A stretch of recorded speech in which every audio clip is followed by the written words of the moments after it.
Recently, there was just a church not far from us, about 2 hours away. Somebody tried to burn it down. We as Catholics should feel a strong responsibility to defend the places of worship. Welcome back, everybody. Today is Monday of the 4th week of Lent, and we are on Meditation 120 of Divine Intimacy, the value of obedience. So glad to see you this beautiful Monday day, the start of the week here, and we are so grateful that you have given us your time. I hope you're blessed by this meditation. St. John of the Cross has said, God wants from us the least degree of obedience and submission, rather than all the works we desire to offer him. Why? Because obedience makes us surrender our own will to adhere to God's will as expressed in the orders of our superiors.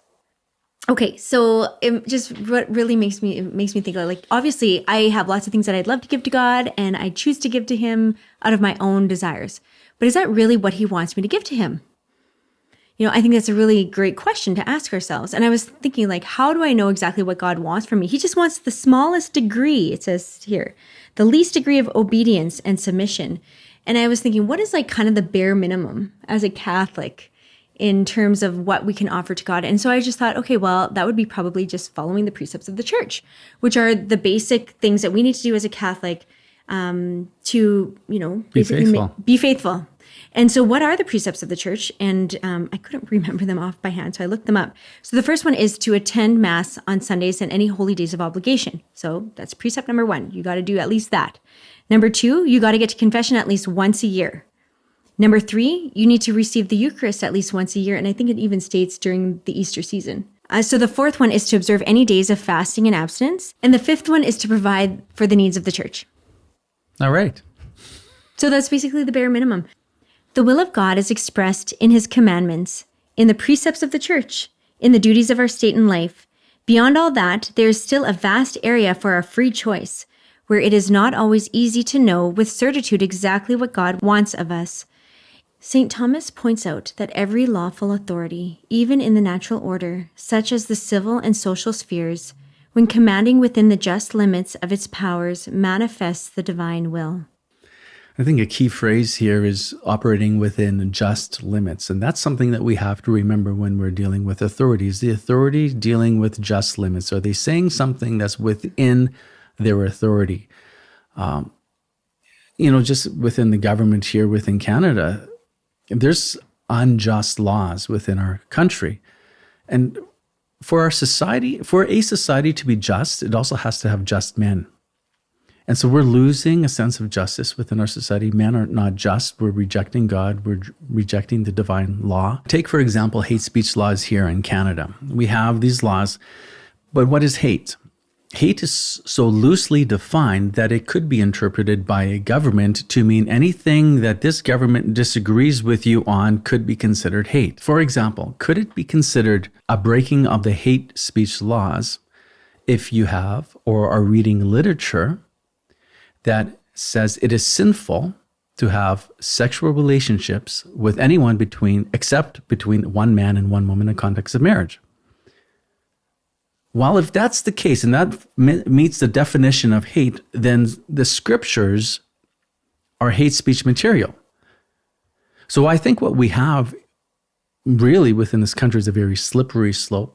I think maybe it's my pessimistic attitude, but I think one day we're going to get there.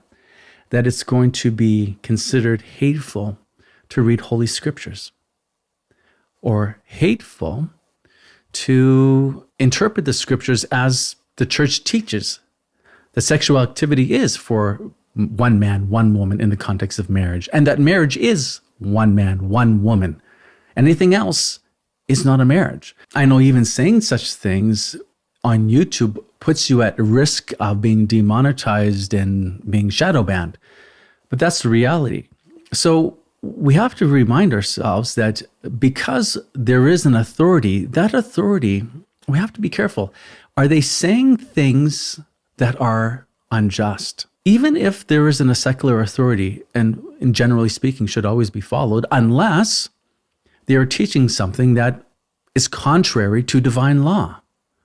For example, a secular government does not have the authority to redefine marriage.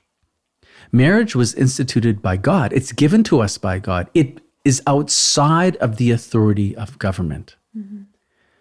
So there's an example where we as Catholics don't have to listen to the definition of marriage according to the government here within our country, because it violates natural law. Mm-hmm. We even see it in the Old Testament where people wouldn't follow the rules of the king. And then they would, you think of like Azariah being put into the furnace or Daniel being thrown to the lion's den. Like people would defy the king and follow what was true and good. And just wait for the lions to come out after this video. It's interesting that you were bringing that up, because just recently there was just a church not far from us, about 2 hours away. Somebody tried to burn it down. They were throwing gasoline. And they had a little camera right at the door, so they were able to have footage of this whole event happening. And it was barely on the news. Like I had to search for it. And then I went to go share the link to share how like this was just, I couldn't believe this almost happened at this beautiful church in the capital city of our province, Regina. And I couldn't share it. And it said that what came up was that the Canadian government does not allow this type of material to be shared or something like that. And I was like, what? Like I'm not allowed to share a story about a church almost being burned down? Crazy. It is the world we live in. And you don't hear a peep about it. That's wrong, by the way. It's wrong. The church is a place of worship where we honor God, but it also has a real presence of Jesus there. We as Catholics should feel a strong responsibility to defend the places of worship. It also gives us as a culture identity to the past. Mm-hmm. You get rid of these monuments. It disconnects you from the past. And this is what's happening.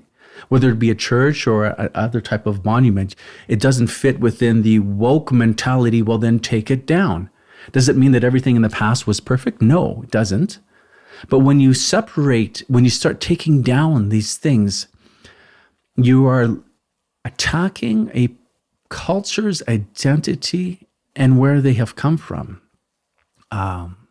We've definitely in Canada have a church burning problem. And you don't hear about it, and that's wrong. So obedience makes us this happy exchange, renunciation of our own will for God's will. For this reason, the saints loved obedience. Okay, so what this makes me think of is our dear friend, Sister Miriam Josephine. So she just recently took her first vows with the Queenship of Mary, and we were so blessed to have five of the sisters from the Queenship of Mary, come to our house last week. And I have to say, like, my beautiful friend who I've known for probably the last 20 years. You've known her for even longer because she was in your youth group when Ken was a youth minister. She's now a sister. And I just feel like the joy, because she has taken vows of obedience, the joy that she now has. And she even in the email that she wrote, so I was like, what would you like to do during your time here? She's like, Janelle, I am now like a daughter of the church. And I just feel like whatever the Lord's will is for me will be, my joy. And it's true. She was just so joyful to just receive whatever was going to happen that afternoon. And it was a joyful afternoon. Mm-hmm. All right. Hey, I think we're done. You got to the end. Well, hey, thanks for listening, friends. Janelle and I will see you on Wednesday, and I will see you tomorrow. God bless.